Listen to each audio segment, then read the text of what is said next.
سورہ اخلاص کی تلاوت فرما کر جناب مختار صاحب کے والد کی والدہ اور ان کے مرحومین اور بھابھی صاحبہ کے جو مرحومین ہیں اور آپ کے سب مرحومین، ہمارے مرحومین، تمام مرحومین کی قرات فرما دیجیے۔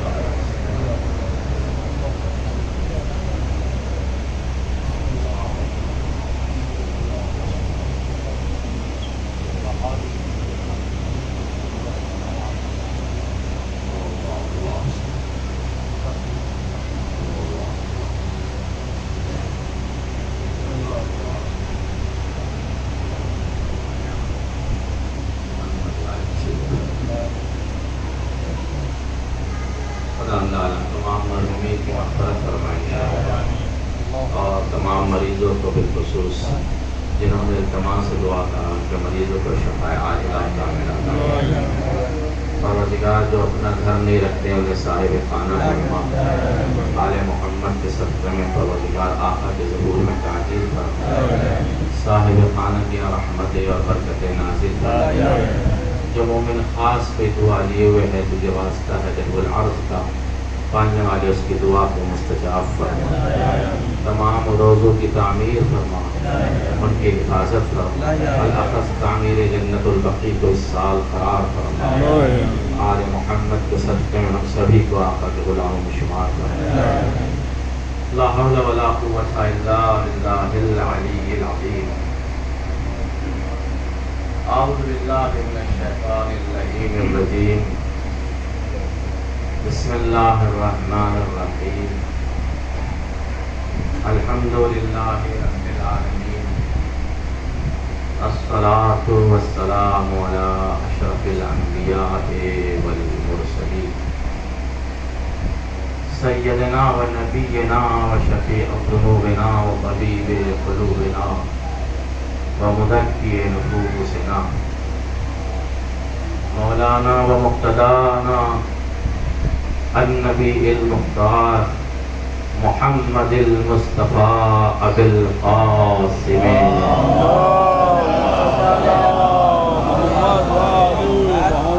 وعلی اخیہ علی ابن ابی طالب الذین صبروا علما للاسلام، وعلى بنته فاطمة الزهراء سيدة نساء العالمين، وعلى سبتيه الحسن والحسين سيدا شباب أهل الجنة، ومن ذرية الحسين عليه الصلاة والسلام،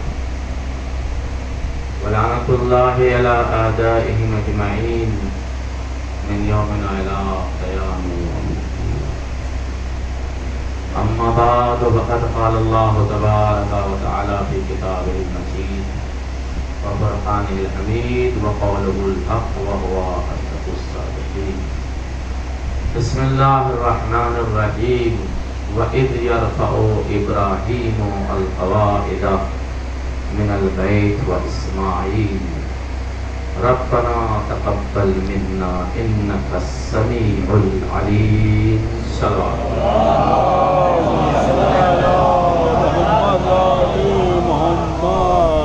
بہت بہت مبارکباد پیش کرتا ہوں جناب مختار صاحب قبلہ کو کے نئے مکان کی جو تعمیر نو فرمایا، اللہ ہمیشہ برکتیں اور رحمتیں نازل فرمائے، اور جو مومنین اپنے مکانات نہیں رکھتے ہیں تو جو واسطہ ہے محمد و آل محمد کا، بالخصوص آج کے دن کا جہاں دعائیں مستجاب ہوتی ہیں، یوم دفع العرض ہے، عظیم دن ہے، اس دن کا واسطہ دیتا ہوں کہ سب کو صاحب خانہ فرما، اور ساتھ ساتھ میں عید دفع العرض کی بھی مبارکباد پیش کرتا ہوں۔ شروع کرتا ہوں میں اپنے عزیز جناب مولانا عابد عباس صاحب قبلہ کی اجازت سے، امام جمعہ و جماعت، اور مولانا مظہر صاحب قبلہ جو کہ امام قراءات ہیں، اور مولانا شمیم صاحب قبلہ جو کہ امام الدعا ہیں، بڑے خلوص سے دعائیں کراتے ہیں ماشاءاللہ، اور وہ حضرات جو اہل علم ہیں تشریف فرما ہیں، سبھی کی اجازت سے آج کے اس محفل میں، اس مجلس میں، اس پروگرام میں بہت ساری مناسبتیں ہیں، میں عظیم چہروں کو بھی دیکھ رہا ہوں، ان کی زیارت ہو رہی ہے، بہت سی مناسبتیں اپنے دامن میں لیے ہوئے ہے یہ آج کا پروگرام۔ پہلی مناسبت تو آپ حضرات جانتے ہیں کہ مکان کی مبارکباد ہے، اور مجلس سے ابتدا کی جائے تو اس سے بہتر اور کیا ہو سکتا ہے۔ دوسرا مرحلہ عید رحم العرض کا ہے، خانہ کعبہ کے نیچے آج زمین بچھائی گئی ہے، ابتدا زمین کی وہیں سے ہوئی ہے، آج زمین بچھائی گئی ہے، خلق نہیں ہوئی ہے، یہ دونوں چیزیں الگ ہیں، خلق ہونا الگ ہے، زمین کا بچھانا الگ ہے، یہ دوسری مناسبت ہے جو آج کی۔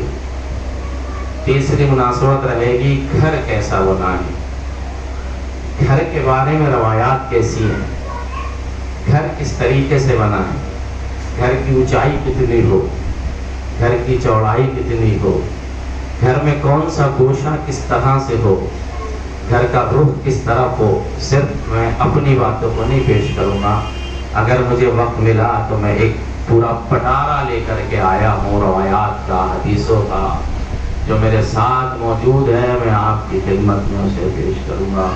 لیکن یہ بات یاد رہے، زوال سے پہلے میں اپنی مجلس کو ختم کروں گا، چاہے میری بات پوری ہو یا نہ ہو، تاکہ نماز میں مزاحمت نہ ہو سکے۔ ابھی زوال میں کافی وقت ہے، درود پڑھ دیں محمد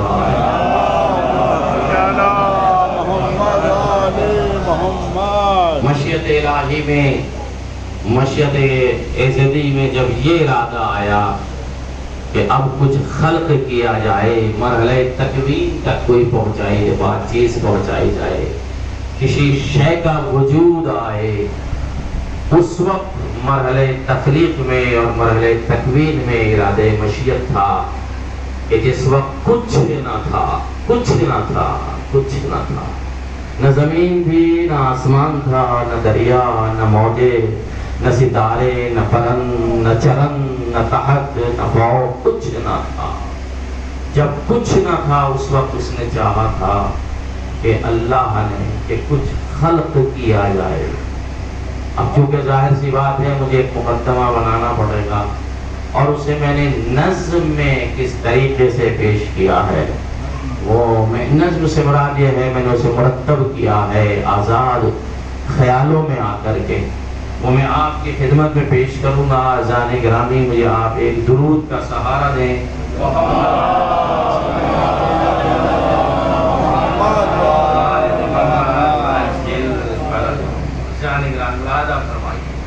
یعنی مقصد یہ تھا کہ جب واجب الوجود کے علاوہ کوئی موجود نہ تھا، صرف ذات پروردگار تھی، اس کے علاوہ کچھ نہ تھا۔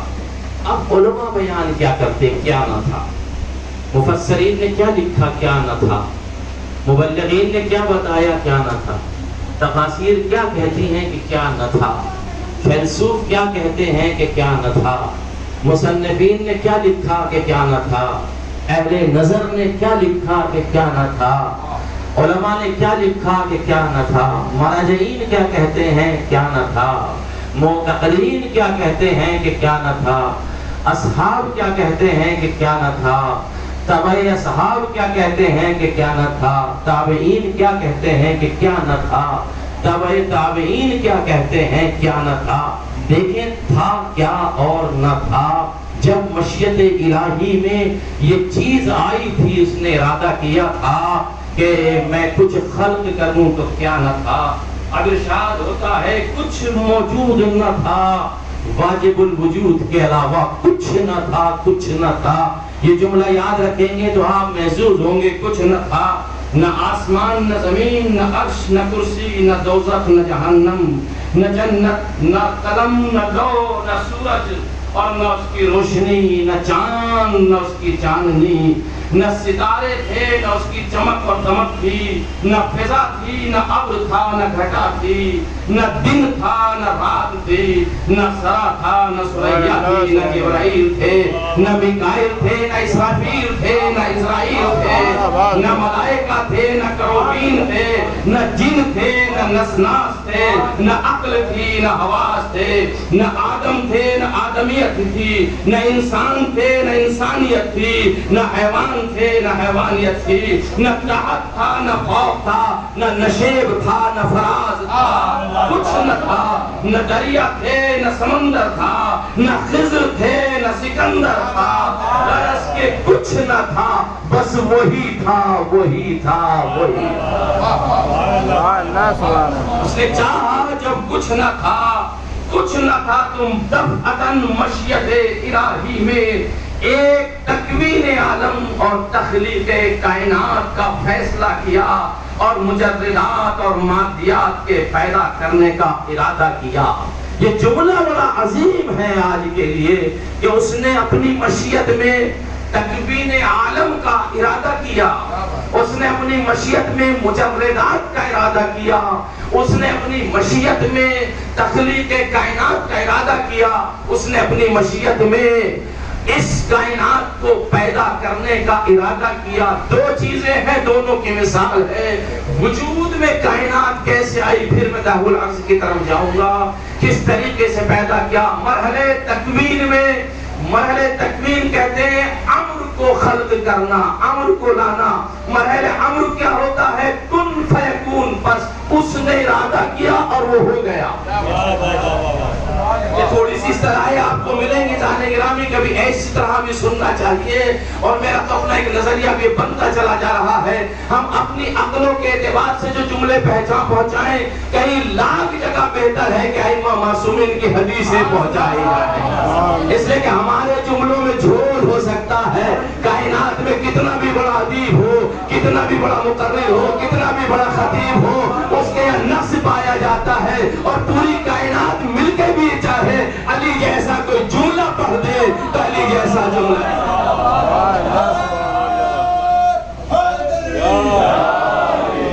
مرحلہ یہ ہے کہ ہم کیوں نہ حدیثوں کو پہنچائیں، مرحلہ یہ ہے کیوں نہ ان روایات کو پہنچائیں جن کی ضرورت ہے۔ ہم اپنے دل سے یہ ہوگا، میرا دل یہ کہتا، میرے ذہن یہ کہتا، میری سمجھ یہ کہتی، میری عقل یہ کہتی، حقیقتیں کچھ اور ہے، افسانے کچھ اور ہے، دونوں میں بڑا فرق ہے۔ مرحلے کون میں جب آیا تو مرحلے کون کہتے کسی امر کو خلق کر دینا۔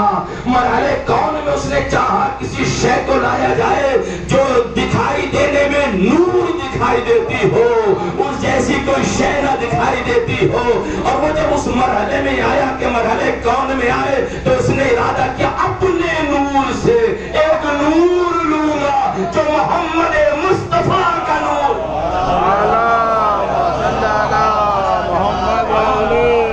اپنے نور میں سے، اس وقت کچھ نہ تھا، میں نے آپ کی خدمت میں ایک منظم شے پیش کی، اس وقت کچھ نہ تھا، تو مرحلے کون میں اس نے اپنے نور میں سے ایک نور لیا، اور جب اپنے نور میں سے ایک نور لیا تو اب اس نور کو بڑھانا چاہتا ہے، پھر نور علی کو لیا گیا، پھر نور زہرا کو لیا گیا، پھر نور حسن کو لیا گیا، پھر نور حسین کو لیا گیا۔ نور کب اس نے مرحلے تکوین میں لے کر کے آیا؟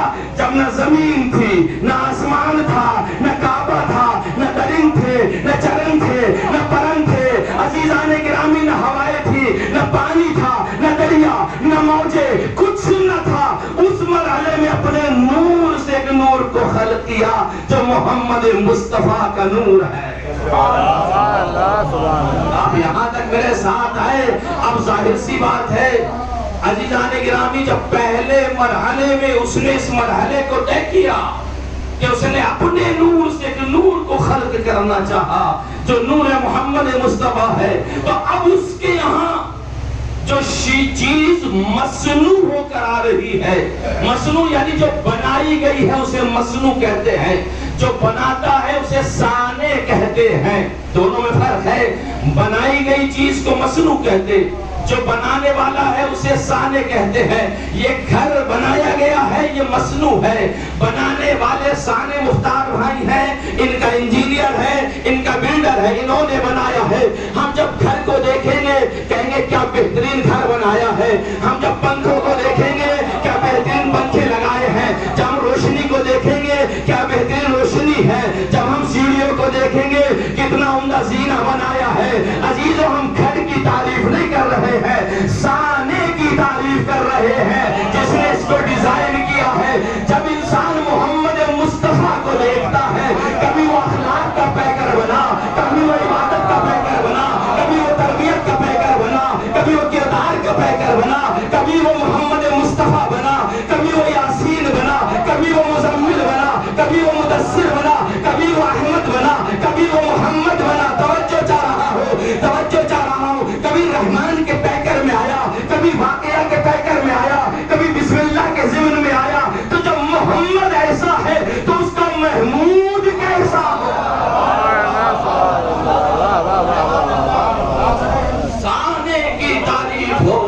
گی دو مصنوع کو دیکھ کر کے کہ جب مصنوع ایسا ہے اور انسان جب کوئی چیز بناتا ہے تو ہر اعتبار سے سوچتا کوئی کمی اس کے اندر نہ رہ جائے، کوئی کمی اس کے اندر نہ رہ جائے، چونکہ اگر کمی رہے گی تو پلٹے گی سانے کی طرف۔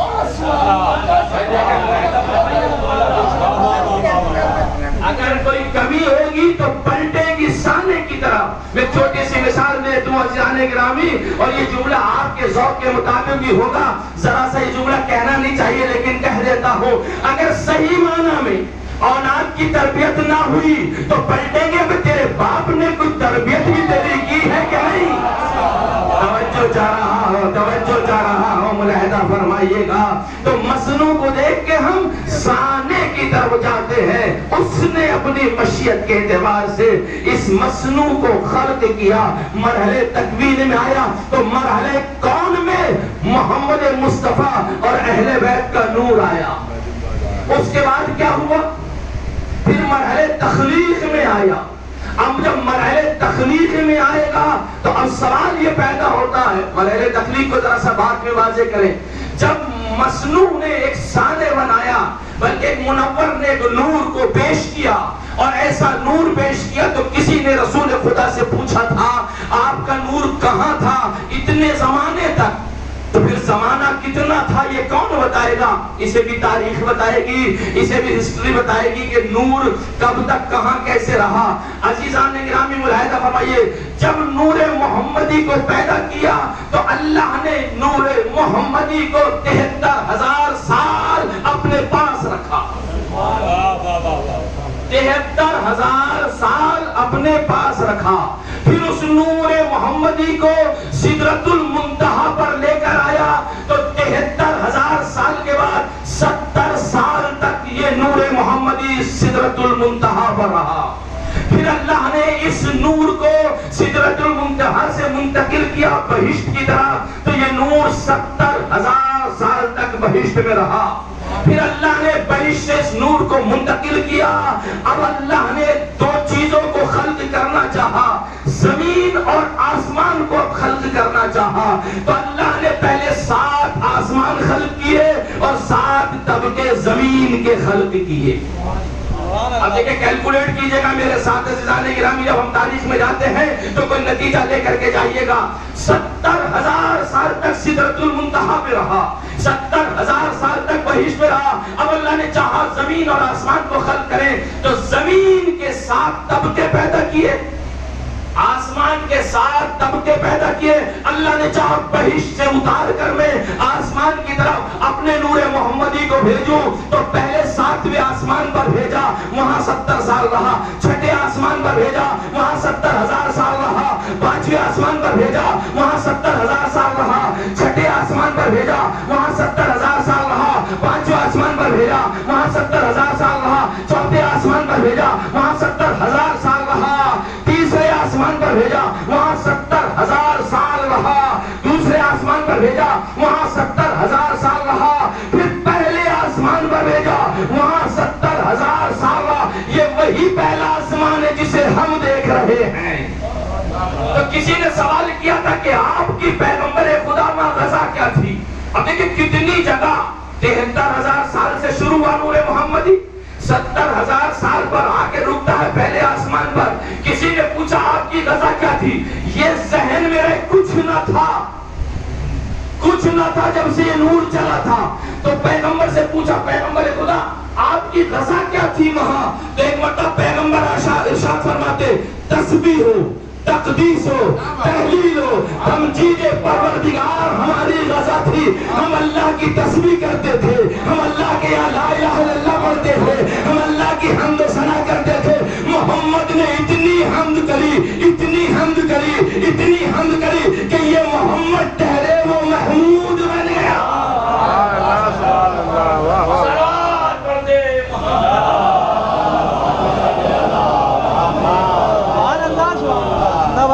میں اس کا سہارا دوں گا تو مجھے وقت بہت چاہیے، میں نہیں چاہ رہا کہ میں ادھر چلا جاؤں۔ ملاحظہ فرمائیے 70,000 سال ہوتا ہوا آیا، اب مشیت الہی میں آیا زمین خلق کی جائے۔ اب سوال پیدا ہوتا زمین پہلے بنی یا آسمان؟ اس میں ابن عباس نے ایک روایت بیان فرمائی. ابن عباس شاگرد ہیں حضرت علی ابن ابی طالب علیہ السلام کے. سلوات تو ایسے پڑھنے میں ناشتہ کر کے آئے نہیں.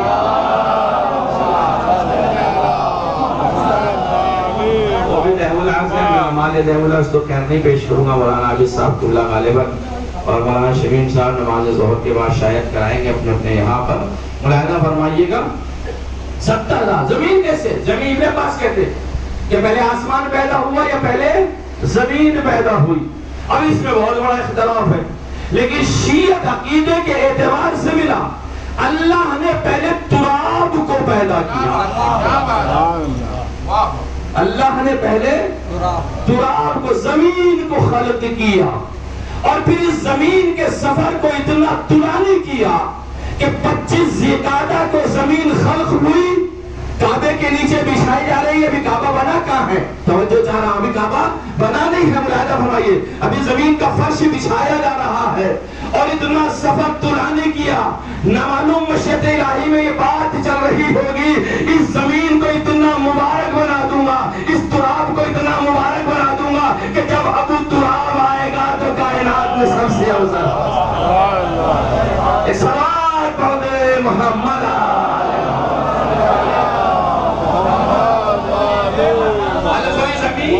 خانہ کعبہ کے پھر جب زمین کو خلق کیا اور بچھا دی گئی تو اب حضرت آدم کی تخلیق کا مسئلہ ہے. تھوڑی چیزیں پڑھ کے ربط کے ساتھ جانا چاہتا ہوں چونکہ تفصیل سے بات نہیں ہو پائے گی. ملاحظہ فرمائیے اب ہم آتے ہیں تخلیق ارض کی طرف, زمین کی خلقت کی طرف. زمین خلق کی طرف دی گئی. اب سوال پیدا ہوتا زمین خلق کرنے کے بعد میں اللہ نے چاہا کہ مخلوقات کو پیدا کیا جائے اور حضرت آدم سے شروع کیا. حضرت آدم کی مٹی وہاں سے لی جہاں خانہ کعبہ اس وقت موجود ہے. اس جگہ سے مٹی کو اٹھایا, اس جگہ سے مٹی کو اٹھایا اور چاروں فرشتوں کو بھیجا مٹی اٹھانے کے لیے. میں تاریخ اسلام سے پڑھ رہا ہوں. مولانا نعیم الحسن صاحب قبلہ نے اپنی کتاب میں لکھا ہے, ان کے صفحہ نمبر 29 پر جو تاریخ اسلام کتاب ہے وہ اپنے بیان فرماتے ہیں کہ اللہ نے چاہا کہ وہاں سے مٹی کو لیا جائے. مٹی لی گئی وہاں سے اور جب مٹی وہاں سے لی گئی ایک مرتبہ جبرائیل آئے, مٹی رونے لگی, چلے گئے. اسرافیل آئے, مٹی رونے لگی, چلے گئے. میکائیل آئے, مٹی رونے لگی, چلے گئے. چونکہ مٹی جب اٹھا رہے تھے جس جگہ سے خاک کو اٹھا رہے تھے خاک روتی تھی میرے سینے سے اس شے کو نہ کھینچ, میرے سینے سے اس چیز کو لے کر کے نہ جا. مٹی نے ایک بات تو ثابت کر دی, قلب زمین بھی کعبے کے نیچے ہے. کیا سنا آپ نے بھائی؟ اگر عالم خستہ میں ہے تو کوئی مسئلہ نہیں, میں دوسری دنیا میں چلا جاتا ہوں. ملاحظہ فرمائیے گا جو میری عادت ہے, یعنی ملاحظہ فرمائیے گا دانے گرامی. تو پھر آخر میں لوٹ اسرائیل آئے, انہوں نے کہا روتی ہے روتی رہے, مجھے حکم پروردگار ہے. لے کے گئے, آدم خلق کر دیے گئے, آدم دنیا میں آ گئے. اب یہ سلسلہ چلتا رہا. اب حکم آیا آدم کو, آدم تمہیں خانہ کعبہ کی تعمیر کرنی ہے. اس لیے کہ کعبہ ابراہیم و اسماعیل نے نہیں بنایا, کعبہ حضرت آدم کے زمانے سے. پہلی تعمیر خانہ کعبہ کی جو کی ہے, گھر کی جو تعمیر پہلی ہوئی ہے وہ حضرت آدم کے ذریعے سے ہوئی ہے. جناب نوح کا جب طوفان آیا تھا تو اس وقت طوفان نوح میں خانہ کعبہ ختم ہو گیا تھا. نوح کے طوفان کے بعد میں پھر جب ابراہیم اور اسماعیل کا ذکر آیا, ابراہیم اور اسماعیل آئے تو انہوں نے دوبارہ سے خانہ کعبہ کی تعمیر فرمائی ہے. جس آیہ کریمہ کو میں نے سرنامہ کلام قرار دیا ہے آج کی اس مجلس میں, وَإِذْ يَرْفَعُ إِبْرَاهِيمُ الْقَوَاعِدَ مِنَ الْبَيْتِ وَإِسْمَاعِيلُ. یاد کرو جب جناب ابراہیم خانہ کعبہ کی دیواروں کو اٹھا رہے تھے, ان کا بیٹا اسماعیل دیواروں کو اٹھا رہے تھے, اس وقت میں دعا کر رہے تھے ربنا تقبل منا انک السمیع العلیم.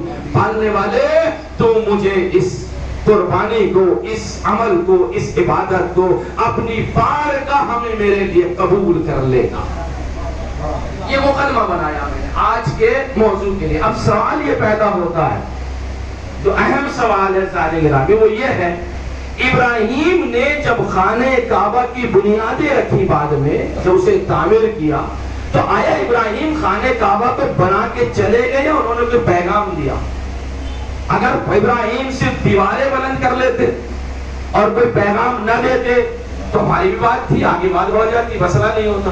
لیکن سوال یہ پیدا ہوتا ہے، ابراہیم نے خانہ کعبہ کی دیواروں کو، اللہ کے گھر کو جو بنایا تو اس وقت پیغام ہمارے لیے کیا دیا؟ اب وہ میں پیغام سنا کر کے بات کو ختم کروں گا. ایک صلوات پڑھ دیں محمد والے.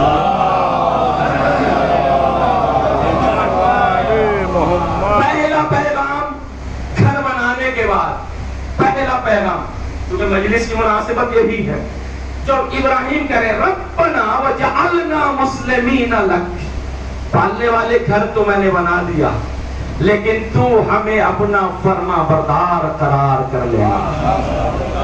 پہنچے نہیں آپ عزیزوں؟ اگر آپ پہنچتے تو اس طریقے سے خاموشی نہیں ہوتی. پہلی دعا گھر بنانے کے بعد، گھر جیسی نعمت تو تو نے دے دی ہے لیکن تو اپنا فرما بردار بھی ہمیں بنا کے رکھنا، یہ سب سے بڑی نعمت ہوتی. گھر بنایا اور گھر بنانے کے بعد ربنا وجعلنا مسلمین لک، اپنا فرما بردار بنا لینا، تیرے سامنے ہم سر تسلیم خم کرتے. دوسری دعا صرف اپنے لیے نہیں کہ ہم مسلمان رہیں، تیرے فرما بردار رہیں.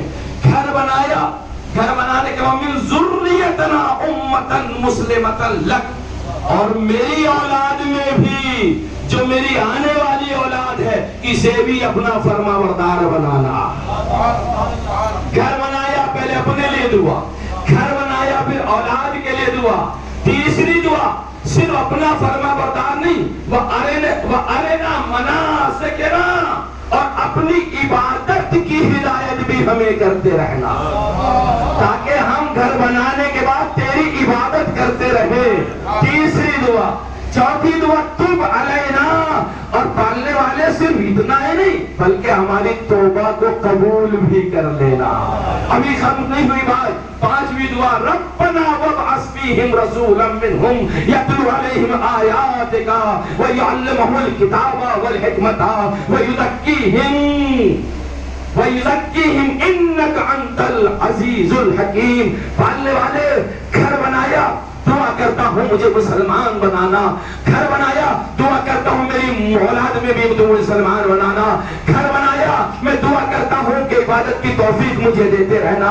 گھر بنایا، میں دعا کرتا ہوں کہ مجھے توبہ کی توفیق دینا. اور میں نے گھر بنایا تو میں یہ بھی دعا کرتا ہوں صرف مجھے نہیں، میرے آنے والی نسلوں میں، میری ذریت میں سارے کے سارے مسلمان رہے. ابراہیم ایک درس دے کے جا رہے ہیں، گھر کتنا ہی اچھا بنا لو، اولاد کی دعا بھی کرنا، عبادت کی دعا بھی کرنا، تربیت کی دعا بھی کرنا، ورنہ وہ گھر جس میں تربیت اولاد نہ پائی جاتی ہو.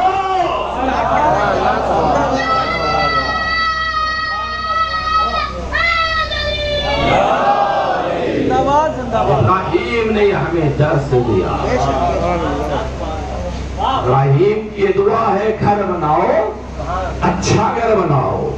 بہت بہت مبارک و مختار بھائی کو بہترین گھر بنایا، اللہ برکت رحمت نازل فرمائے. لیکن جو سیرت انبیاء ہے، کوئی انسان گھر بنا رہا، فلیٹ لے رہا، چھوٹی جگہ بڑی جگہ، جہاں بھی دعا اس کے لیے ضروری ہے. اور ہمارے یہاں بھی اس لیے ہم پہلے حسین کا تذکرہ کرتے ہیں. اور میں اس طرف آ رہا ہوں، گھر کے حساب کیا ہے؟ ایک درود پڑھتے ہیں محمد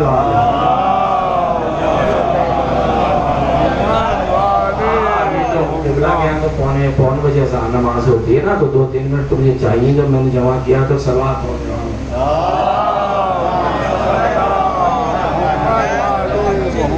ایک اور درود پڑھیں محمد.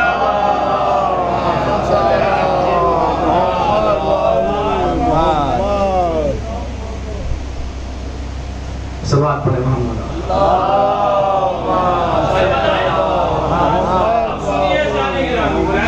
اب میں صرف وہ 2-3 روایات آپ کے سامنے ذمہ داری کے ساتھ میں پیش کرنا چاہوں گا، جن روایات کی طرف معصومین علیہ السلام نے بیان فرمایا.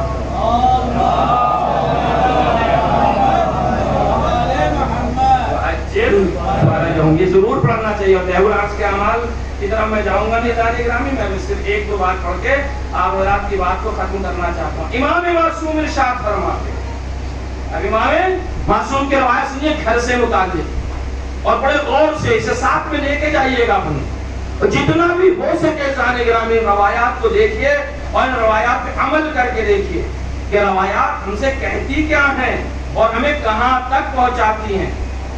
امام موسیٰ کاظم علیہ السلام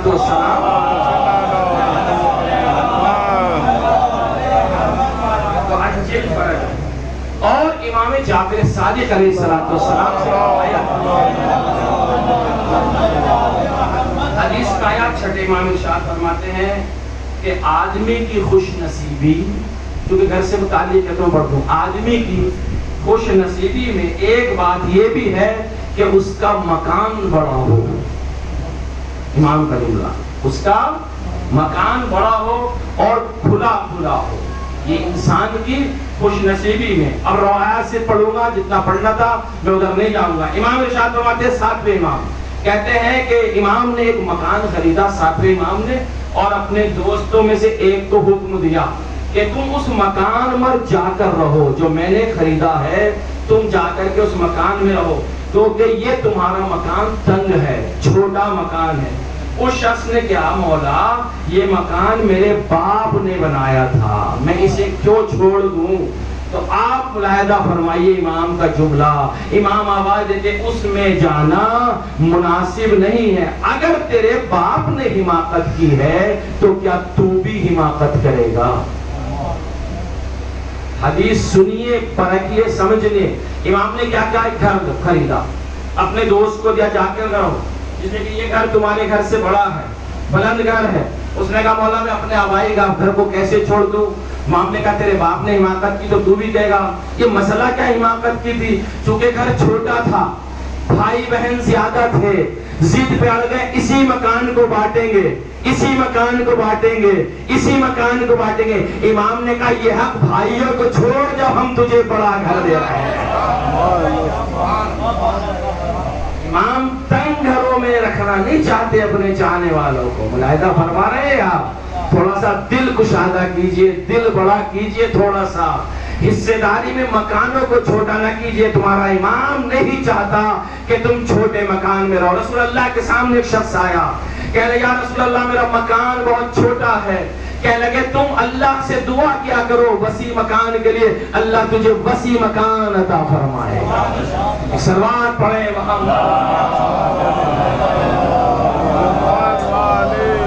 دوسری حدیث میں آیا, ملاحظہ فرمائیے, ایک حدیث میں 4 چیزیں ایسی ہیں جو خوش نصیبی میں شامل ہیں. 4 چیزیں, معصومین کی حدیث ہے, میں حدیث سے پڑھ رہا ہوں. 4 چیزیں خوش نصیبی میں شامل ہیں. نیک بخت بیوی ہونا, انسان کی زوجہ مومنہ ہو, متقی ہو, پرہیزگار ہو, نیک بخت بیوی کا, یہ انسان کی خوش قسمتی ہے کہ اسے اتفاق سے مل جائے, یا دعاؤں سے مل جائے, یا تربیت سے مل جائے. نیک بیوی کا ہونا انسان کی خوش قسمتی ہے. دوسری چیز, لائق پڑوسی ہونا. امام ارشاد فرمانے, میں نہیں کہہ رہا, یہ نصیب کے اوپر ہے جسے پڑوسی اچھا مل جائے. اگر اچھا نہیں بھی ہے تو کوشش کرو پڑوسی اچھا بن جائے. امام کی حدیث ہے جانی گرامی. تیسری چیز امام ارشاد فرماتے, پڑوسیوں کا اچھا ہونا. اور اس کے بعد پھر امام علیہ السلام نے ارشاد فرمایا, خوبصورت اور شائستہ سواری کا ہونا. 4 پائیوں والی, یعنی 4 پایوں والی سواری. امام ارشاد فرماتے ہیں, سواری مومن کی خوش نصیبی ہے, اس کے پاس اچھی سواری ہونی چاہیے. پھر امام آخر میں کہتے ہیں, مکان کا وسیع ہونا یہ مومن کی خوش قسمتی ہے, یہ مرد کی خوش قسمتی ہے. اب عزیزو ملاحظہ فرمائیے, ایک روایت اور پڑھ دوں آپ حضرات کے سامنے, ایسا موقع ملتا کہاں ہے روایات پہنچانے کا, روایات تو بہت لایا تھا. امام ارشاد فرماتے ہیں, خبردار جو شخص حرام طریقے سے مال جمع کر لیتا ہے, خدا تعالیٰ اس پر بہت زیادہ اور بہت بلند عمارت بنانے کا شوق مسلط کر دیتا ہے کہ وہ مال حرام کیچڑ پانی میں ضائع ہو جاتا ہے. اور جب وہ مال حرام سے گھر بنائے گا تو روز محشر 7 طبقوں کے ساتھ اس کی گردن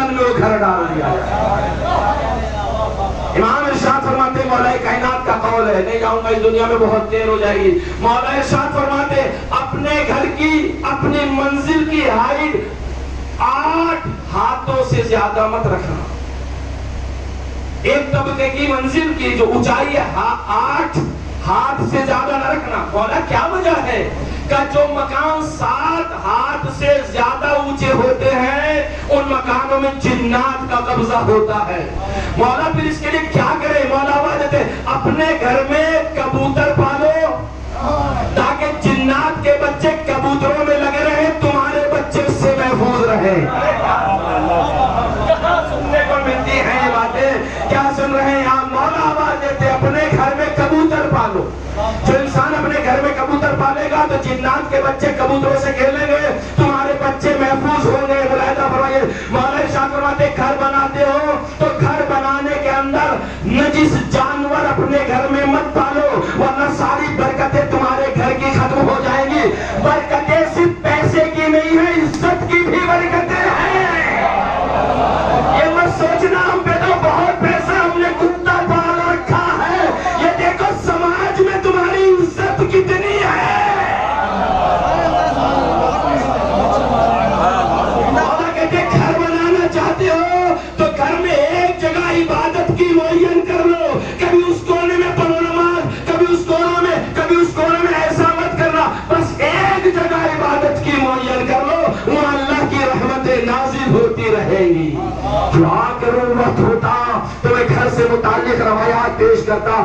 مولا آواز ہے اپنے گھر میں اگر مناسب ہو بکریاں پالو، دمبے پالو، اللہ اس سے تمہیں برکتیں عطا فرمائے گا۔ مکان کو وسیع کر کے رکھو، مکان کو کشادہ رکھو، اور ایک روایت جتنا بھی ہو سکے مومنین کو دسترخوان پہ سجا کر کے بلاؤ، اس سے تمہارے گھر میں برکت رہے گی۔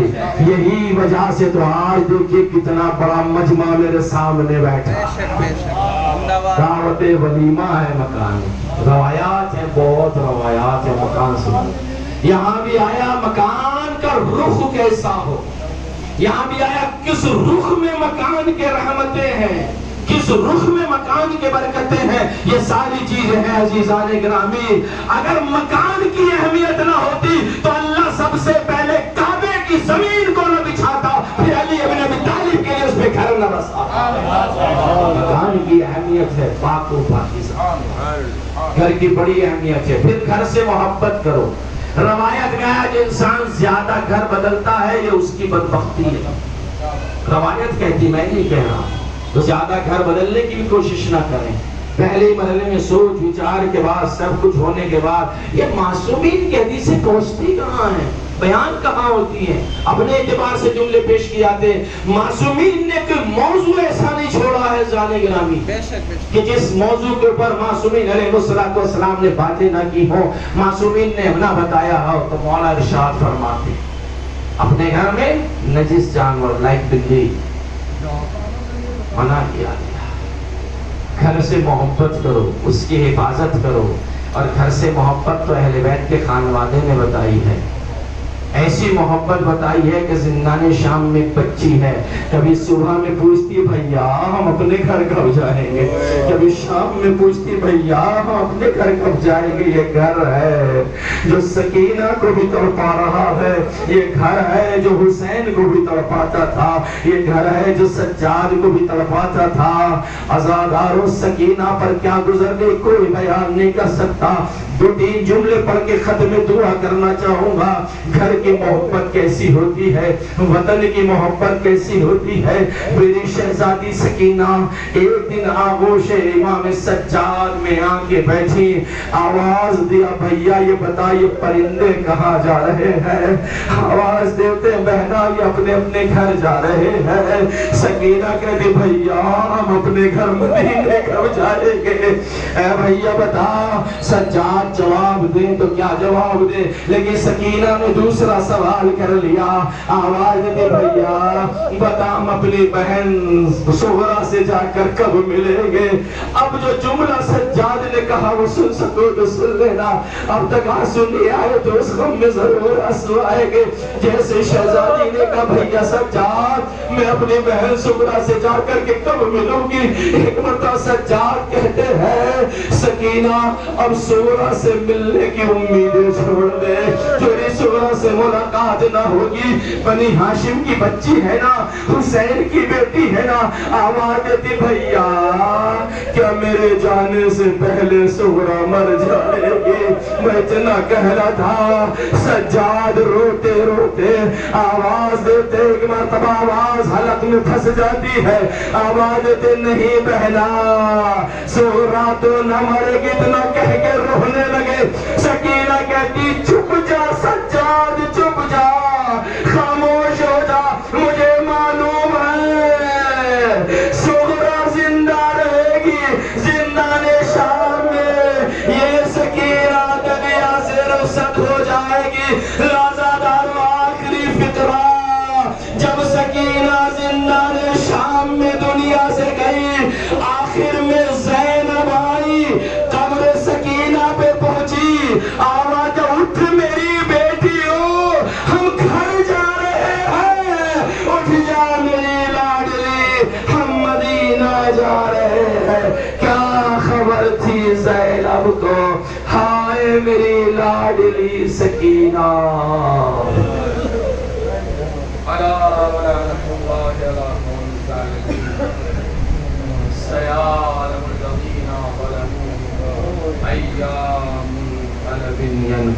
پروردگارہ ہمارے اس عزا کو قبول فرما، رحمت و برکت نازل فرما، جو مومنین تشریف فرما انہیں ہدایت کی توفیق، ہدایت پہ باقی رکھنے کی توفیق۔ پروردگار محمد و آل محمد کے صدقہ میں یوسف زہرا کے ظہور میں تعجیل، حق بیانی حق گوئی کی توفیق عطا فرما۔ آل محمد کے صدقے میں پروردگار محرمات سے دور فرما، آل محمد کے صدقے میں خانہ کعبہ کی زیارت کا شرف نصیب فرما۔ یوسف زہرا کے ظہور میں تعجیل، ہم سبھی کو ان کے غلاموں میں شکر۔ ایک سورہ فاتحہ پڑھ کر تمام مومنین مومنات بالخصوص صاحب خانہ کے جو مرحومین ہیں ان کی روح کو